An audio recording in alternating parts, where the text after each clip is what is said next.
Hi, Chrissy here. Welcome back to my channel. If you are new here, welcome to my channel. I have been wanting to do this video for a while now. I did one, I would say, a few months back. I did one on placenta accreta and missed miscarriage. I had a missed miscarriage and it would not let go for the longest time. And the doctor ended up calling it placenta accreta, even though I had lost it so early on, telling me that the tissue still was developing because my body still thought that I was pregnant. Now, at the time that I did that video, I did not know, I hadn't seen another specialist because I was brand new to being pregnant again for the second time. So I went to see a specialist after all was said and done with my second pregnancy, which I am pregnant right now, 28 weeks. I went to see him, I would say during like week 12, probably was the first visit with him. And I explained to him what had happened the first time around with the missed miscarriage, and it wouldn't let go. We had a difficult D&C, and the doctor who performed the D&C ended up calling it placenta accreta because the tissue just wouldn't let go. So he couldn't, I guess I should first and foremost, as you can tell, I really do have pregnancy brain right now. Just a disclaimer, this is my personal story, and this is just the way that I feel on what I'm going to tell you about. You'll see obviously in the title of this video. This is my personal story, and this is just how I feel about it and what happened in my situation. Every situation is different, and of course consult your doctors and your specialists according to what you need. I am in no way a doctor or a midwife or a nurse or anything like that. Okay, so anyway, getting back to what I was originally saying, I saw the specialist and I explained to him what happened with the missed miscarriage and the doctor calling it placenta accreta. He, I guess, kind of felt differently about that. And he's like, well, I just don't see how you would have placenta accreta when the fetus had stopped developing at week 7, even though it wouldn't let go for the next 5 weeks, let alone the next 2 months, while I still had tried to pass it on my own. It just would not let go.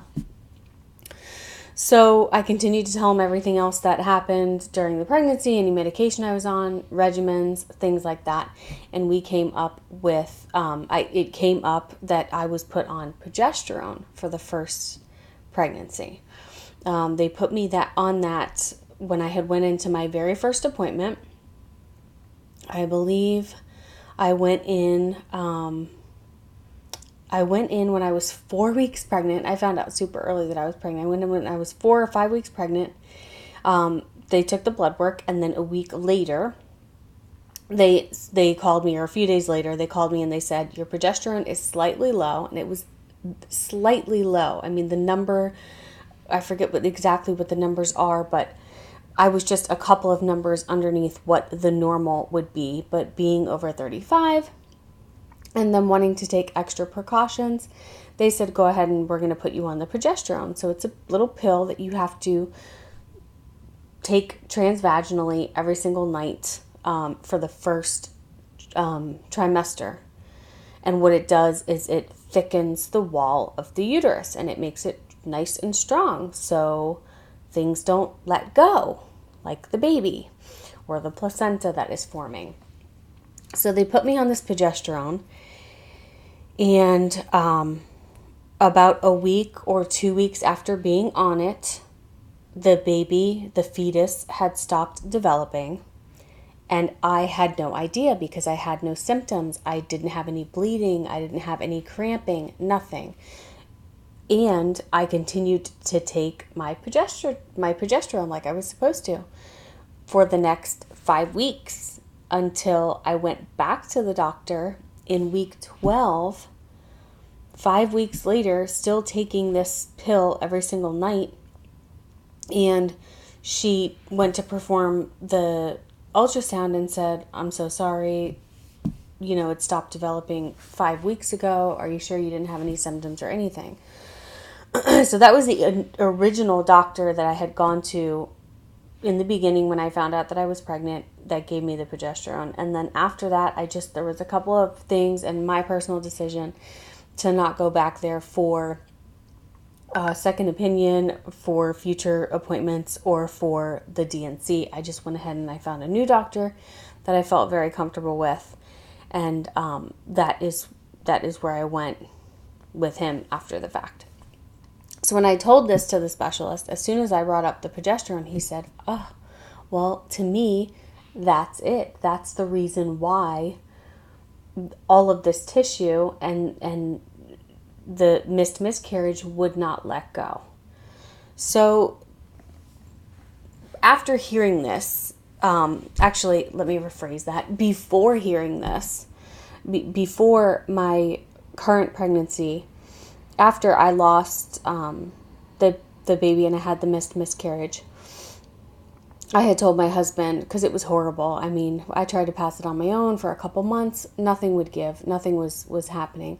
And then we had to go ahead and go through the DNC, which was a complicated DNC because of all the extra tissue. I know I'm repeating myself, guys. I'm so sorry. I probably should have thought this through a little bit more, but you're going to get a raw, unedited video here. So, after all was said and done and I had the DNC and I was completely healed up and we had decided that we were going to start trying again, I told him, I said, I am going to raise my number on my own. So I looked up online how to raise your own progesterone. When you are pregnant or getting pregnant, your progesterone level increases and your estrogen level increases. And like I said, the progesterone is to keep that wall nice and thick and strong. Now, what happens in a miscarriage or even in like a Plan B pill or something like that, what happens is the progesterone, the ovaries that are sending the progesterone to the uterus, that signal stops. And then that fetus dies. And then that's when, you actually go through a miscarriage and things like that. People can have missed miscarriages and not be on progesterone. That's not what I'm saying. Just my personal feeling about it and anything that I felt I could do proactively to just kind of, have the second time around go a little bit more in my own control is what I was going to do. So I looked online and I found, obviously, zinc helps raise your progesterone level. So while we were trying again for the second time, I was eating my whole grains every morning. Whole grains are really good for you. Garbanzo beans, chickpeas, a lot of the different kinds of beans, really. Beans are great for you. Whole grain cereals. Pumpkin seeds are great for you to help raise your zinc, to raise your progesterone. I'll leave a list of whatever else I can think of below, but that was pretty much my regimen. Every single morning I would be eating my whole grain cereal. For lunch, I would end up having a salad and I would put pumpkin seeds all over it. For like a snack, I would literally just get a bowl of beans. Just beans by themselves. I wouldn't even eat the rice or anything. I would just have some nice chickpeas and like a tomatoey sauce or something. Or just red beans, something like that. And then to snack on at night and stuff, I would eat pumpkin seeds. So I think I went through 1 or 2 period cycles after my DNC, and I got pregnant again right away. And I went back to the new doctor that I had chosen that I was going to follow through with and see, for any future things. They took the blood work, confirmed that I was pregnant, called me back a couple days later and said, yes, you are indeed pregnant. Your HCG level is X amount. And your progesterone at that time, don't quote me on the numbers. I believe my number was in the 30s. Whatever my number was, I had doubled my progesterone level. Now, whether or not I did this and my diet did this, or whether or not it was because this happened to me be a more viable pregnancy than the first one. I don't know. I can't say for sure. But I can tell you that I just personally would prefer not to ever be put on the progesterone while being pregnant. I just feel like if there is anything that you can do to try to raise your own number on your own, or while you're trying any proactive steps that you can take, why not try and do that? So that is basically the reason that I made this video. I just wanted to share that with you guys and share my experience. And I've noticed now, like I said, I'm 28 weeks now with my second pregnancy and with my baby boy, and everything, knock wood, has been going great, thank God. But every time that I feel like I'm in the doctor, I always hear them prescribing this progesterone to people. So it's just, I mean, I know that it's probably a precaution and it's just easier just to give it out and just to put you on it, like a better to be safe than sorry type thing. But if you have the knowledge and if you can possibly, have your number be in that healthy guideline beforehand, then why not try and do that as well, just for you and for your baby.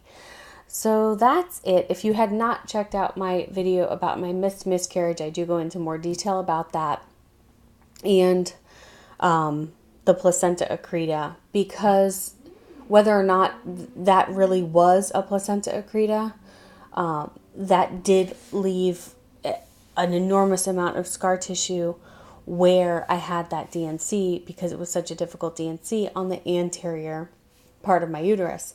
And that is where this placenta naturally decided to form.